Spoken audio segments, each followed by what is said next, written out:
दोस्तों नमस्कार।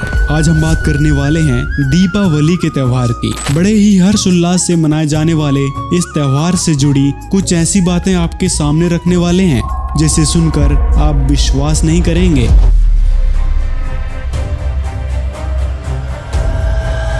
दोस्तों सबसे पहले जानते हैं दिवाली के त्योहार की पौराणिक कथा के बारे में। त्रेता युग में भगवान विष्णु के अवतार श्री राम जी और माता सीता को 14 वर्ष का वनवास हुआ था। वनवास के दौरान ही रावण ने सीता जी का हरण किया।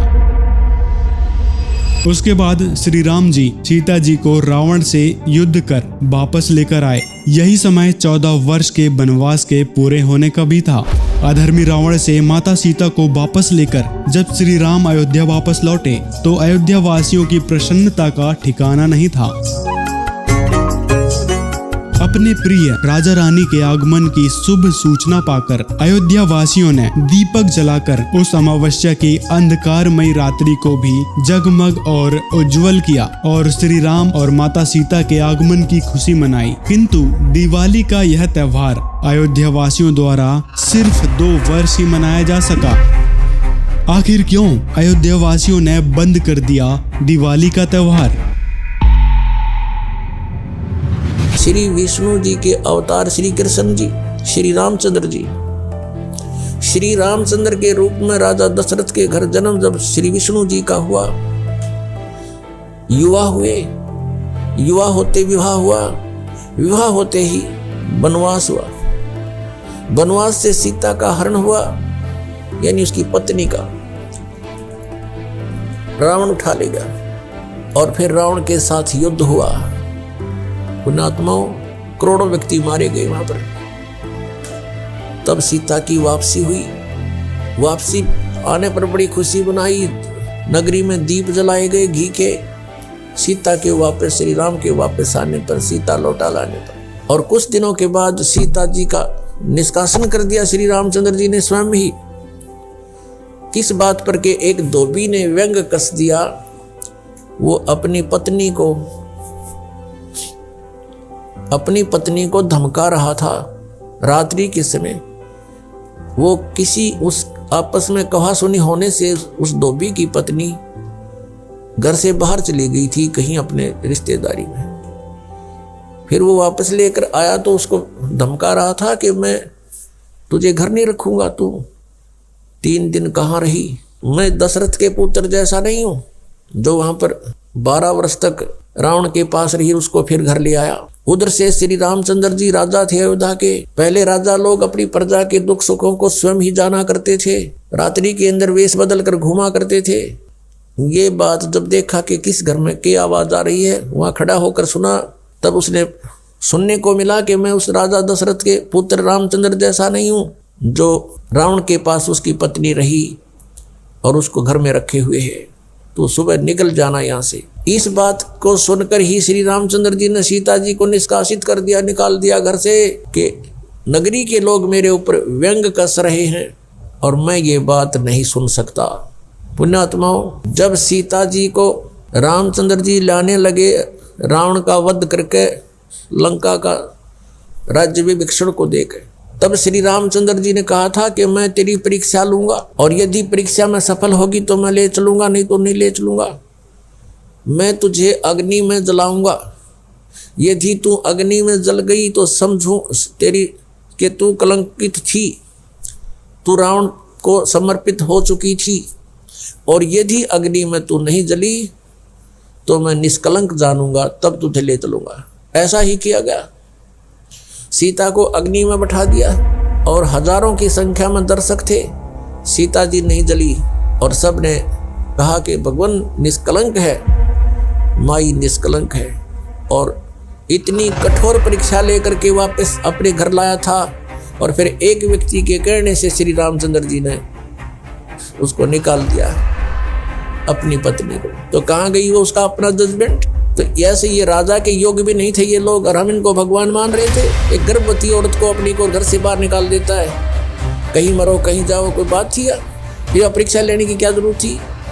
और क्यों इतनी दुनिया मरवाई, फिर छोड़ देता रहे, रावण के पास ही रहती हो। पुण्यात्माओं, यहाँ का राजा काल भगवान है, और ये नहीं चाहता कि यहाँ के प्राणियों को परमात्मा का पता लग जाए, जिस कारण से इसने इनको भगवान सिद्ध करवा रखा था अपने नकली दूतों के माध्यम से।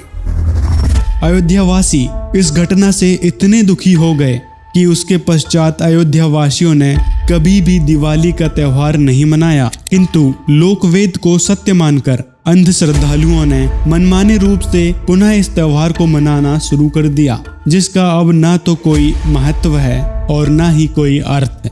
सीता माता और मर्यादा पुरुषोत्तम श्री राम अलग अलग हो चुके थे। तब अयोध्यावासियों के लिए दिवाली का कोई अर्थ नहीं रह गया था। प्रत्येक वर्ष लोकवेद के अनुसार मनमाने ढंग से ही सुख समृद्धि के लिए दिवाली मनाई जाती है। भारतवर्ष में केवल हिंदू ही नहीं बल्कि सिख और जैन धर्म के लोगों द्वारा भी इस त्योहार को मनाया जाता है। जैन धर्म के लोग इस त्योहार को महावीर जैन के मोक्ष दिवस के रूप में मनाते हैं तथा सिख समुदाय इसे बंदी छोड़ दिवस के रूप में मनाते हैं। यहाँ उल्लेख करना आवश्यक है कि वेदों में पूर्ण परमात्मा का नाम कबीर देव लिखा है। उसे ही बंदी छोड़ भी कहा जाता है। उसका नाम कबीर है। वह पापनाशक है और बंधनों का शत्रु होने के कारण उसे बंदी छोड़ कहा जाता है। यदि सदगुरु से नाम दीक्षा लेकर द्वीप प्रज्वलित करके हर दिन यह त्योहार मनाएं तो सर्व पापों से छुटकारा मिल सकता है। श्रीमद् भागवत गीता अध्याय 7 के श्लोक 12 से 15 में प्रमाण है, जो व्यक्ति 3 गुणों की साधना करता है वो मूर्ख बुद्धि मनुष्यों में नीच राक्षस स्वभाव को धारण किए हुए होते हैं। श्रीमद् भागवत गीता अध्याय 16 के श्लोक 23 में लिखा है, शास्त्र विरुद्ध साधना करने से न तो लाभ मिलेगा न ही गति होगी। दोस्तों, आप जानते हैं दिवाली मनाने से क्या लाभ होता है। दीपावली शास्त्र विरुद्ध व लोकवेद पर आधारित मनमाना आचरण है। इस कारण इससे श्रद्धालुओं को कोई लाभ नहीं मिलता है। लक्ष्मी जी और गणेश जी की पूजा से कोई लाभ नहीं है, क्योंकि यह शास्त्रों में वर्णित साधनाएं नहीं हैं। व्यक्ति अपने कर्मानुसार ही फल पाता है। निर्धन व्यक्ति कितना भी ध्यान से पूजा करे, यदि उसके भाग्य में धन नहीं है तो उसे पूर्ण परमेश्वर कबीर जी के अतिरिक्त विश्व में अन्य कोई देवी देवता उसे धन नहीं दे सकते। भाग्य से अधिक आकांक्षा रखने वाले को पूर्ण परमेश्वर की भक्ति करनी चाहिए। दोस्तों, इन सारी बातों से अब एक निष्कर्ष निकलेगा। पहले हम जानेंगे हमें किसकी भक्ति करनी चाहिए।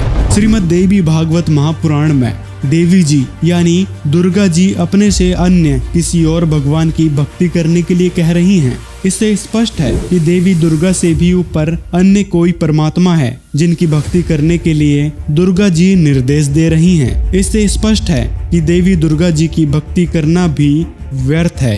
वह पूर्ण परमात्मा तो कोई और है।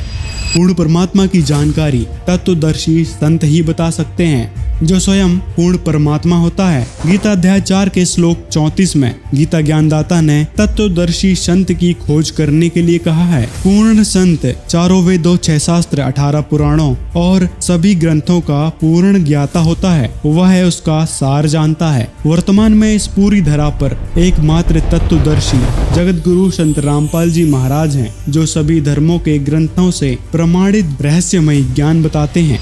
दोस्तों, इस दिवाली पर पूर्ण परमात्मा को कैसे प्राप्त करें? कबीर परमात्मा ही सर्वोच्च सर्व सुखदायक परमात्मा है। वे बंदी छोड़ हैं, वह पापों के नाशक हैं।